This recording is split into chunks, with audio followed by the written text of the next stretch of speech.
Hello, my name is Felix and I work for the United Nations Office on Drugs and Crime. Welcome to the Education for Justice Global Podcast Series. Today, we will talk about the illegal wildlife trade in the context of zoonotic diseases. Together with Dr. Dan Van Oom, a postdoctoral researcher, we will explore how this trade may have facilitated the outbreak of zoonotic diseases throughout the 21st century. As I said, my name is Felix and I'm here today with my colleague Manuela Matzinger, who is a program officer with the Global Program for Combating Wildlife and Forest Crime. Hi, Manuela. Hi, Felix. Thanks for having me. And hello to everyone who is joining us for this podcast. Today, we will be talking about the illegal wildlife trade in the context of zoonotic diseases. Zoonotic diseases are diseases or infections that are naturally transmissible from vertebrate animals to humans. That's right. And Manuela, maybe you could give our listeners a quick crash course on the illegal wildlife trade. What does this trade entail? With pleasure, Felix. The illegal wildlife trade encompasses the illicit sourcing, processing, transporting, and selling of any wild fauna and flora.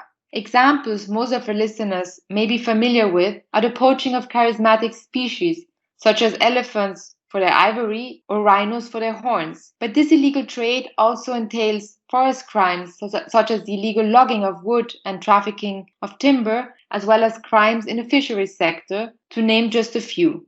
Exactly. And of course, it's crucial to understand that not all of this trade that you just mentioned is illegal.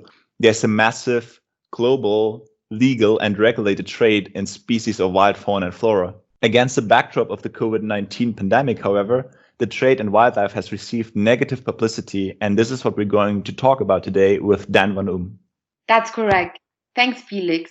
So let me introduce Dr. Dan Van Oom. He's a postdoctoral researcher at the Willem Pompe Institute for Criminal Law and Criminology. He has conducted research on various forms of environmental crime, such as transnational wildlife trafficking, deforestation, and timber trade. Dan obtained his PhD in criminology at Utrecht University. In his book, The Illegal Wildlife Trade: Inside the World of Poachers, Smugglers, and Traders, Dan dives deep into the phenomenon and also addresses the illegal wildlife trade in the context of zoonotic diseases. In 2018, he received the prestigious Wiene grant of the Dutch Organization for Scientific Research for his research project entitled The Diversification of Organized Crime into the Illegal Trade in Natural Resources. Dan primarily focuses on research in the context of green crimes and harms. Dan, welcome to our podcast. Thank you so much for joining us today. Thank you for inviting me. So Dan, many of us started hearing about zoonotic diseases with the outbreak of COVID-19, but really the spread of zoonotic diseases as a result of trade in wildlife has happened many times before. Is that right? Yes, indeed. A dangerous potential side effect of the trade in wildlife is the outbreak of zoonotic diseases.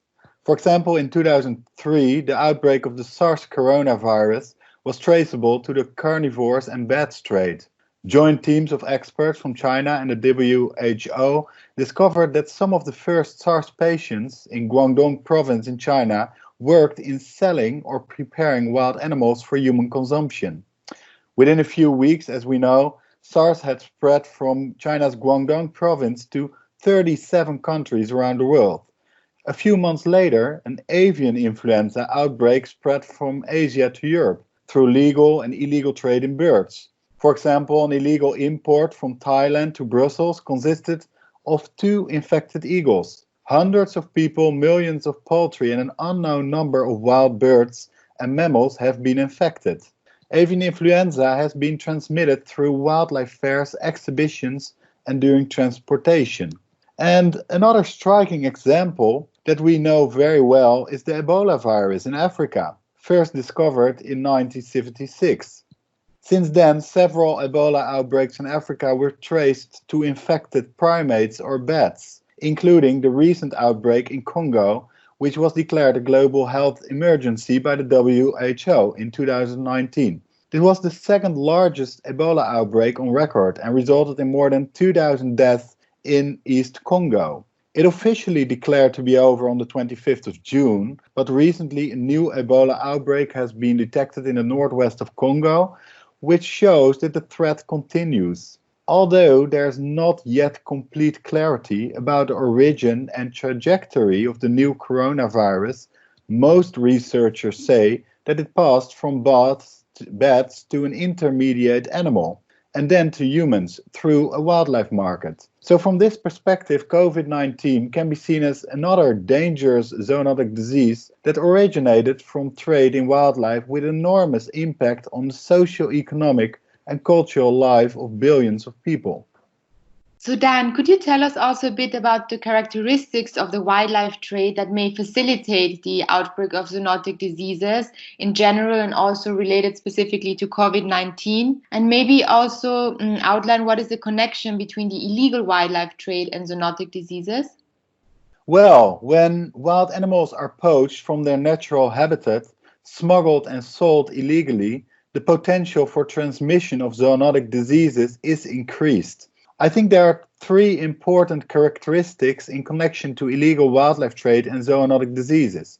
First, increased human contact with wildlife due to the associated trade and habitat fragmentation poses a high risk of pathogen exchange. When these animals carry microorganisms that can adapt to humans, new infections can develop. In other words, while we disproportionately trade and consume wild animals, the likelihood increases that the viruses they carry will evolve and become human viruses. Second, the billions of direct and indirect contacts between animals and humans, the growing volume of world trade, and the increasing availability of transport options with temporary storage facilities and commercial network nodes all combine to dramatically increase the risk of life-threatening zoonotic diseases emerging in our globalized world. Third, because we are talking about trafficked wild species, such as pangolins, primates, birds, tigers, and many more. There are no sanitary controls or animal health and disease checks. Thus, the animals are smuggled across borders and then usually end up in large markets where many animals are traded under poor conditions. This, of course, poses even greater risks of infection. Yeah, then I find it's really so interesting what you just said, and especially the first points where you sort of mentioned the parallel existing legal market, but also the trafficking point, and then the avoidance of sanitary controls. To me, it seems that like this is really one of the main issues with the illegal wildlife trade, that it evades sanitary controls as it intersects with the legal market. And you wrote an article in 2018 about laundering of wildlife, essentially the interaction between the under and upper world, as you call it. And I was wondering, how does the process of laundering wildlife look like, and what are the wildlife facilities involved in it? Yes, indeed. The loopholes in regulation and the lack of control provides opportunities for wildlife laundering, in which the illegal origin of an animal or animal product is concealed. For instance, the wildlife is declared as being bred in captivity instead of poached in the wild. In this sense, a wildlife trader or breeder may order illegal wildlife from a poacher. The poacher provides the illegal wildlife, and then the dealer declares the wildlife is captive bred or mixes it with the legal trade. The illegal wildlife is subsequently laundered and enters the legal economy. Increasing numbers of investigations indicate that for many species this may very well be the case.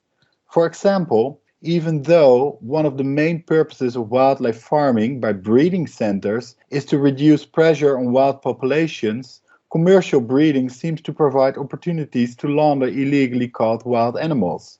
Substantial discrepancies between annually exported number of captive bred animals and the number of animals capable of being produced by breeding farms in some countries are strong indicators of wildlife laundering. Young animals may be captured in the wild and after having grown up in captivity are falsely declared as being captive bred, which is extremely difficult to detect. Similarly, there seems to be an illegal market centered around the marking characteristics used for captive bred animals in the hands of wholesalers. For example, there's a thriving illegal trade in rings for captive bred birds. The principle is that a correctly sized closed ring can only be fitted to birds in the first days of life to demonstrate that the bird was captive bred and thus legal. However, many examples emphasize that birds are illegally caught and rings can quite easily be obtained and used to mark an illegal wild bird as legal for sale. There's also the fact that zoos are allowed to move endangered species with certain documents for specific zoo purposes, such as breeding programs. However, there are numerous cases across the world in which wildlife imported for such purposes is illegally traded. From breeding facilities and wholesalers to wildlife markets, this illustrates the interaction between the under and upper world through wildlife laundering. Thanks, Dan, again for outlining the links between the under and upper world. In that regard, the outbreak of COVID-19 has also prompted a public discussion as to whether countries should ban wet markets and markets that sell live animals due to the risks of zoonotic disease transmission. How effective do you think it would be to ban all wildlife facilities with respect to preventing the spread of zoonotic diseases in the future? Also taking into account the important socio-economic and cultural role that wet markets and other wildlife facilities play in securing local communities' livelihoods. Well, wildlife is traded both legally and illegally for purposes such as medicine, clothing, and food, which all contribute to global defaunation. As long as there is a chance that wildlife will end up at such facilities via illegal ways, the chance of spreading zoonotic diseases is increased. However, it's also important to consider indeed the non-monetary value of wildlife, such as the socially and culturally embedded elements of wildlife in contemporary societies that are driving a large part of the trade. Banning wildlife facilities could have a direct influence on the risks associated with illegal wildlife, but the demand and the illegal wildlife trade is likely to remain. With this in mind, it is the active dissemination of information about the threats of wildlife trade that can better stimulate cultural change and the development of the sound control mechanisms needed to reduce the risks. Due to globalization, habitat degradation, anthropocentric lifestyle patterns, and massive production and consumption, environmental problems are becoming increasingly social problems, with comprehensive and uncontrollable harms that contrast with long-term vision of sustainable development. By acknowledging the wildlife trade as an increasing public health hazard with drastic socio-economic, political, and ecological consequences, we can begin to critically examine the current policies for illegal wildlife trade and the effectiveness of the existing regulatory mechanisms that are currently in place. The COVID-19 pandemic has illustrated that wildlife crime is a threat not only to the environment and biodiversity, but also to human health, economic development, and security.